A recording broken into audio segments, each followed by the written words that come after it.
नमस्कार दोस्तों, रेल ज्ञानांजलि में आप सभी का बहुत बहुत स्वागत है।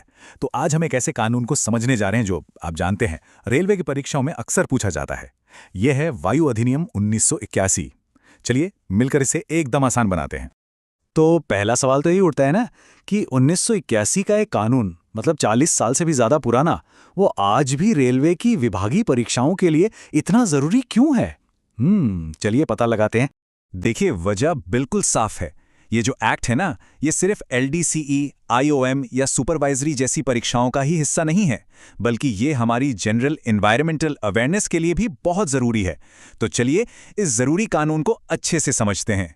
तो आज हम क्या क्या देखने वाले हैं? सबसे पहले हम 1981 के वायु अधिनियम को समझेंगे, फिर जानेंगे कि भारत के प्रदूषण नियंत्रण बोर्ड क्या हैं, उनकी शक्तियां और नियम क्या हैं वो देखेंगे, अगर कोई नियम तोड़ता है तो सजा क्या है, और हाँ, भारतीय रेलवे से इसका क्या लेना देना है, और आखिर में एक फटाफट रिवीजन करेंगे ताकि सब कुछ दिमाग में बैठ जाए।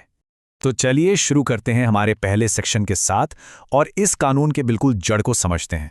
मतलब आखिर ये एक्ट है क्या और इसे बनाया क्यों गया था। तो देखिए, इसका पूरा नाम है वायु प्रदूषण निवारण और नियंत्रण अधिनियम 1981। अब जैसा कि नाम से ही पता चल रहा है, ये एक पर्यावरण कानून है। इसका मेन काम क्या है? भारत में वायु प्रदूषण को रोकना, उसे कंट्रोल करना और हवा की क्वालिटी को बेहतर बनाना। एग्जाम के लिए बस एक लाइन में याद रखिए, वायु अधिनियम 1981 मतलब वायु प्रदूषण पर कंट्रोल का कानून, बस।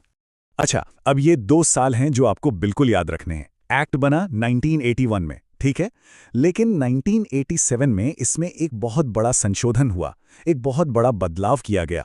और ये जो 1987 वाला साल है ना, ये परीक्षाओं में बार बार पूछा जाता है, तो इसे तो एकदम नोट कर लीजिए।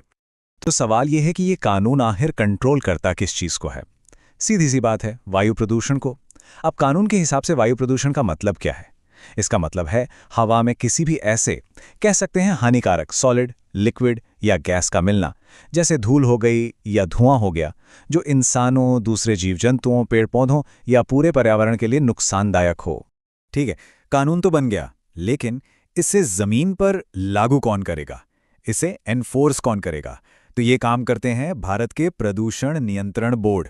चलिए अब इनके बारे में जानते हैं। तो इस कानून को लागू करने के लिए ना 2 मेन बॉडीज हैं। सबसे ऊपर है सीपीसीबी यानी सेंट्रल पोल्यूशन कंट्रोल बोर्ड। ये पूरे देश के लिए पॉलिसी और गाइडलाइंस बनाता है। और फिर इसके नीचे हर राज्य का अपना एसपीसीबी होता है, यानी स्टेट पोल्यूशन कंट्रोल बोर्ड, जो अपने अपने राज्य में इंडस्ट्रीज पर नजर रखता है और उन्हें काम करने की परमिशन देता है। चलिए अब अगले सेक्शन पे चलते हैं और ये देखते हैं कि ये एक्ट असल में काम कैसे करता है। इन बोर्ड्स के पास क्या क्या पावर्स हैं और इंडस्ट्रीज के लिए क्या नियम कायदे बनाए गए हैं। इन बोर्ड्स का काम करने का तरीका आप 4 सिंपल स्टेप्स में समझ सकते हैं। पहला स्टेप, ये हवा की क्वालिटी को मॉनिटर करते हैं। दूसरा, ये इंडस्ट्रीज में जाकर इंस्पेक्शन करते हैं, ये देखने के लिए कि नियम फॉलो हो रहे हैं या नहीं। तीसरा, ये अलग अलग तरह के प्रदूषण के लिए लिमिट सेट करते हैं। और चौथा, अगर कोई इन नियमों को नहीं मानता तो फिर ये एक्शन लेते हैं। तो यहाँ पर जो सबसे ज़रूरी बात है वो ये कि इंडस्ट्रीज़ के लिए कुछ एकदम साफ साफ नियम है। किसी भी इंडस्ट्री को चलाने से पहले स्टेट बोर्ड से परमिशन लेनी ही होगी। उन्हें पोल्यूशन कंट्रोल करने वाले इक्विपमेंट लगाना कंपलसरी है, और बोर्ड जो भी एमिशन स्टैंडर्ड तय करेगा उसे सख्ती से फॉलो करना ही पड़ेगा। अब जहां नियम है तो उन्हें तोड़ने पर सजा भी होगी, है ना?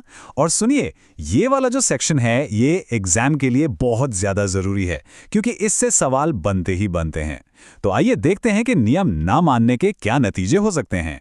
एक बात साफ है, इस कानून को तोड़ने की सजा कोई मजाक नहीं है।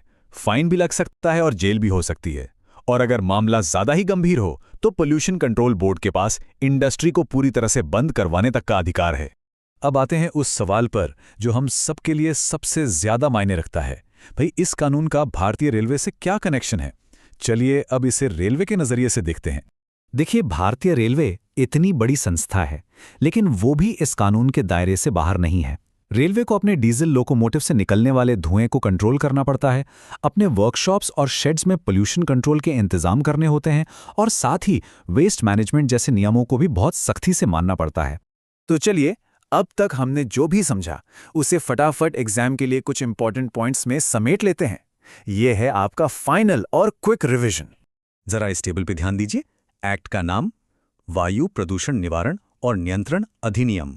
साल 1981। सबसे जरूरी संशोधन वाला साल 1987।